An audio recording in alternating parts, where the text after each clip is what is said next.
Hello retro gamers once again. Today I just thought I'd show my Lynx collection. Lynx handheld, I think that came out in '89. This is the second model, came out in '91. I went down the Game Gear route, and I've probably been collecting since the early 2000s.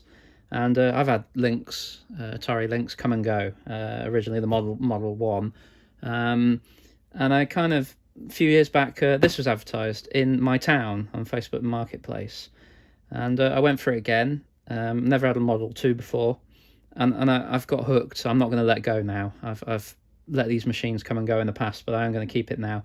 I've got a lot of warmth and love for this machine, so I thought you might want to look at what I've got. And basically everything that I've got is in this box, and we'll see how that's been done in a moment. Attractive enough box. I always like, translating the foreign languages here. I learned French and German till I was 18. I'm not saying I'm proficient, but just to check, because sometimes the little expressions are translated differently or they say different things. So obviously it says here, enjoy super full colour video game action wherever you go. In French, I think it's saying here at each moment or every moment. And I think that's especially part 2. I can't remember now, but you can spend a good time with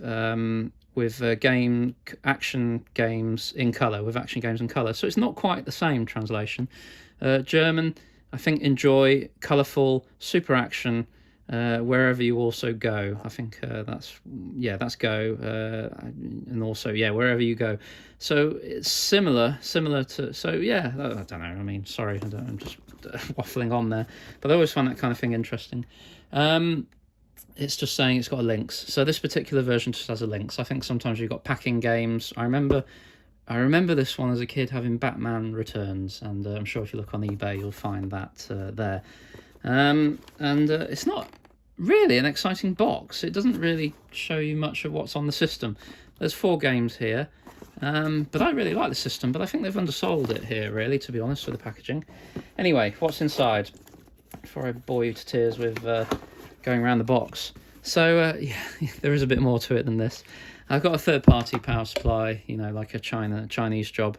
And the problem is, a lot of these power supplies start to look very similar. So I got a label printer, so at least I have some hope of working out what goes what. And this is really nasty because it's too short. But it does a job. Here's the Lynx itself. I'm quite happy with this one. This one was quite clean. As I say, I got it from the town that I live in, with 3 games. It's quite a clean example. So it's nice. The only thing that I really dislike is that the headphone jack and power socket, you can plug in the power supply into the headphone jack and completely kill the machine. That's not good design. And this is the Model 2. So, they could have really fixed that, couldn't they? It's got volume and brightness. And then the comm links, which is like the serial port to hook up other machines. And then the battery pack is down here below. I think it's a really tidy console. I grew up with a Game Gear. That was my childhood. But I think the Lynx is quite special. So here we go. I do have the Lynx SD card. So the ability to play all ROMs off one like an EverDrive, off one micro SD card. So here it is. This is quite an early iteration. I don't know how easy these are to get at the moment. I got this quite a while ago off the Atari Age forums. So I do have that, which is nice. But anyway, here are the games. So the cardboard boxes, I didn't destroy these, by the way. They were already flat. This is literally how I bought the Lynx. But I got Gauntlet, and you have to play it. You can change the orientation of the Lynx. You notice that it's got the the fire buttons. There's 2 fire buttons here and here. You can play it right or left-handed. There's a flip switch here. But you can also play some games like this way round, which actually I find deeply uncomfortable. And Gauntlet is a game that you play in that orientation. You can probably see on the screenshots here. So you play it vertically, and it doesn't work for me. I find it very uncomfortable. And this isn't really the Gauntlet 1 and 2 that I remember on the Spectrum. California games, there's only 4 sports here. I think it's BMX, the bag, whatever the bag game is, surfing, and the skateboarding thing. It's okay. You know, it's nothing to write home about. And I think I've got another card. No, I haven't. No, I haven't. Anyway, so I just got loose games that I just picked up over the years. Stun Runner. Oh, I forgot I had that. I think with my job I get to travel a lot. So I went to Paris one time and there was a retro store there. They had that. That's good. There's California Games. I love the flat, small, compact cartridge. Some have lips, so you can kind of pull it out more easily. Some are flat, like this Gates of Zendikon. It's a little bit difficult to slide in and out. It depends on your Lynx model as well. I've got the fatter too. Gates of Zendikon, yeah, it's okay. California Games, okay. Hard driving, it's got the lip on it. A technical marvel in terms of graphics, but it is a bit chuggy, a bit slow. Sort of a polygon-based racer. Blue Lightning, I think, is highly regarded. Zalor Mercenary. I haven't played this. I don't even know how I managed to get hold of that one. There's Gauntlet with Link Up. We saw that in the middle port. My Lynx has the manual and registration card. The serial number, I'm assuming, matches. B429, so it matches. That's nice, so I know that this was the original box. I wonder who was the original owner. Clacks, the tiles that trickle down, and then you have to line up Atari's answers to Tetris. I like this. I like the strap line. It's the 90s and it's time for Clacks. I think that's a really good puzzler. I do like my puzzlers. European Soccer Challenge, I think this was on the Amiga, ST and Mega Drivers, Euro. No, what was it? Manchester United Europe, I think, on the Amiga. Same game engine. It's not very good on the Lynx, I don't think. And we got, there's Chips Challenge.